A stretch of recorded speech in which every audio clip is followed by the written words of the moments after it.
All right, we are pretty much caught up on Supergirl. There's only Tom King's volume to go after this.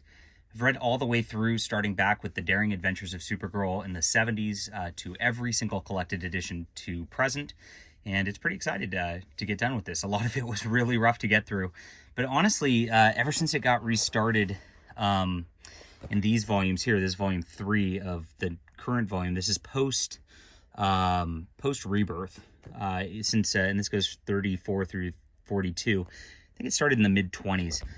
Once Mark Andreyko took over, it got a lot better, and then this is no exception. So I'm going to get into this in just a second. It's actually a very thick book. There's 8 issues plus an annual plus a issue of like a Superman crossover thing, and there's a little bit of a problem with this, and this is a problem that plagues Supergirl in general. Not this, the art of this is really good, but fantastic art for this Superman crossover.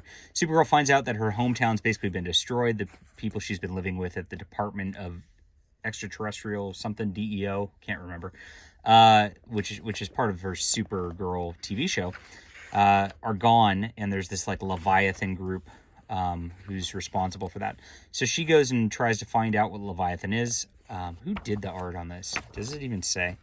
It is so fantastic. This is like the best Supergirl art I've maybe ever seen. It is Eduardo Pansica. Yeah, great work. Look at the backgrounds on all this. Just good stuff.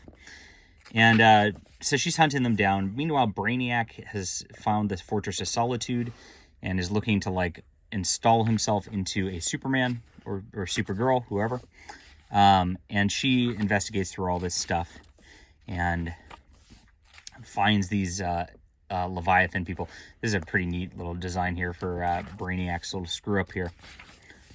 So there's a couple plot threads going on here. She finds one of the guys she was living with that, and his wife is dead, and Leviathan's responsible. And then she ends up in the Fortress of Solitude. Brainiac's going to take her over with nanites, but what happens is the Batman Who Laughs shows up, and then I guess she gets taken over by that. Again, the art's beautiful, and we kind of get a stopping point here as she blows up Brainiac at the end of this. That the two storylines really overlap quite a bit, which is very interesting and very good juggling by Mark Andreyko as a writer on this. What bothers the crap out of me is that Supergirl does not have her own storyline here. She's like a B character in this Superman storyline, and then a B character in this Batman storyline. We pause for the annual issue, where it goes back to Krypton. She's seeing memories of her in Krypton, written by Robert Venditti. Very different art, but it actually works very well for the Kitty-style story of this pretty well. And, of course, it ends with her leaving Krypton, and then she's the Batman Who Laughs, sort of plague or whatever. Then we get back into it. So she's decided to, like, I don't know what's happening in this, like, event because I didn't read it and I don't care. I really hate that, like, this is just a crossover event thing. She's, like, got some situation going on, and I guess Leviathan's now taken over as, like, the superhuman police out there, and so they're chasing after her. She is saving people, but she's also being kind of bad about it now because she's got that Batman Who Laughs thing. So she's fighting Batman and Superman and Wonder Woman while trying to like save people in their different crises and all that. Jody Houser takes over, and Rachel Stott on art. Actually, like Rachel Stott's art pretty well. Not as much as earlier in the book, but it's still solid. The colors are really good throughout all this too, I should note.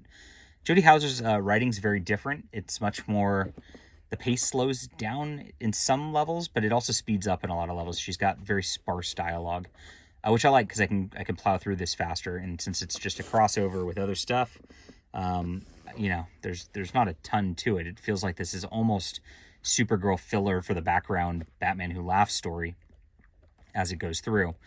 So she eventually does her thing and she saves someone. She shows the DEO that she's okay. She kind of gets, this is when the DEO people come after her. She has a knockdown, drag-out fight in the middle of a hurricane with them, and she saves the people and kind of fights off the Batman Who Laughs virus over the course of this. And you can see the art's just kind of nice and consistent all the way through here. So it's all well executed, and it's all well done. But again, it's just like, it's mired in that crossover. And so it's like, I kind of don't know I get what's going on for the most part, but I kind of like don't have the main plot of it. And so it's kind of just like, it's like, dang, these are competent writers and artists on Supergirl, which is very rare. And it could just be her own storyline, but it's really not.